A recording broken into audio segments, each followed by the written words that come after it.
Au générique de nombreux films, on peut lire basé sur des faits réels et on en doute souvent. Bienvenue dans True Story où on prend un film et on regarde à quel point on s'est écarté de la réalité s'il y en avait une à la base. Aujourd'hui, on parle de The Big Lebowski des frères Coen, sorti en 1998 avec Jeff Bridges, John Goodman, Julianne Moore et le regretté Philip Seymour Hoffman. Il raconte les mésaventures de Jeffrey Lebowski alors qu'il essaye de retrouver les truands qui ont, je cite, pissé sur son tapis.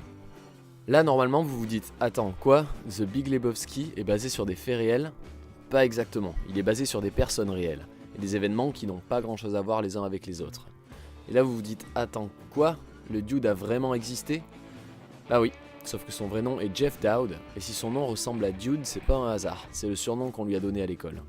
Dans le film, Jeffrey est présenté comme un type pas très actif, un gars au chômage qui préfère signer un chèque pour une bouteille de lait que d'aller se traîner jusqu'à un distributeur. Dans la vraie vie, Jeff Dowd n'était pas si glandu que ça puisqu'il a énormément travaillé dans le marketing et la distribution de films. Il fait également partie des membres fondateurs du Sundance Film Festival, ça c'est pas rien. Mais il y a eu des années dans sa vie où, comme nous tous, il ne foutait pas grand chose, et le film est basé sur ce Jeff-là. Les frères Coen ont rencontré Jeff sur la promo de leur film Blood Simple, et ont trouvé le personnage intéressant. Ils ont commencé à noter ses manières et ses traits de caractère pour en faire le protagoniste d'un film. Par exemple, Jeff Dowd était-il un fan de White Russian ? Pas particulièrement. Mais au moment où il a inspiré l'écriture du film, il en commandait souvent parce que ça lui faisait penser à une crème glacée avec de l'alcool. Par contre, est-ce que le tapis rendait vraiment bien dans la maison ? Ouais, en tout cas Jeff Dowd l'a répété une dizaine de fois à ses invités lors d'une soirée et hop, ça a fini dans le script. Mais qu'en est-il de Walter ? Vétéran traumatisé du Vietnam et meilleur ami du Dude, lui n'a jamais foulé la surface de la Terre. Il est un pur produit de l'imagination. Ou presque. Disons que si quelqu'un venait à dire « Tiens, ce mec me fait un peu penser au réalisateur et scénariste John Milius », on pourrait lui répondre « Qui ? John Milius ?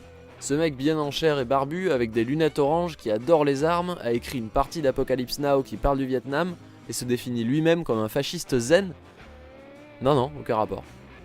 Jeffrey et Walter passent une bonne partie du film à jouer au bowling. Est-ce que Jeff Dowd était un bowler professionnel ? Non. Pas du tout.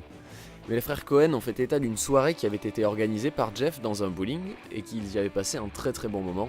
Les scènes de bowling du film sont donc inspirées de cette soirée. D'ailleurs, bien que le scénario lui-même soit parfaitement fictif, certaines scènes du film sont basées sur des événements concrets, et pas forcément ceux qu'on pourrait croire. Dans le métrage, le dude se fait piquer sa voiture. Il la récupère à la fourrière et trouve au fond du siège la copie du devoir d'un élève d'une douzaine d'années.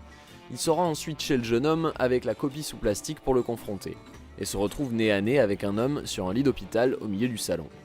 Et ben croyez-le ou non, toute cette histoire est arrivée. À Peter Exline, un proche des frères Coen, et non à Jeff Dowd. Mais elle est arrivée quand même, c'est ça qui compte. Pour le reste, on connaît l'imagination débordante et le talent de Joel et Ethan Coen. Ils se sont débrouillés pour nous raconter une histoire qui a aujourd'hui encore son cortège de fans invétérés, moi compris. Alors qu'est-ce qu'il faut retenir de cet épisode ? À part que The Big Lebowski est un film absolument fantastique, et que vous devriez reconsidérer votre place sur Terre si vous ne l'avez pas vu, que c'est pas parce qu'un film ne vous dit pas qu'il est basé sur des faits réels qu'il ne l'est pas pour autant. Allez, ça suffit pour aujourd'hui, à bientôt pour un prochain épisode. Ciao.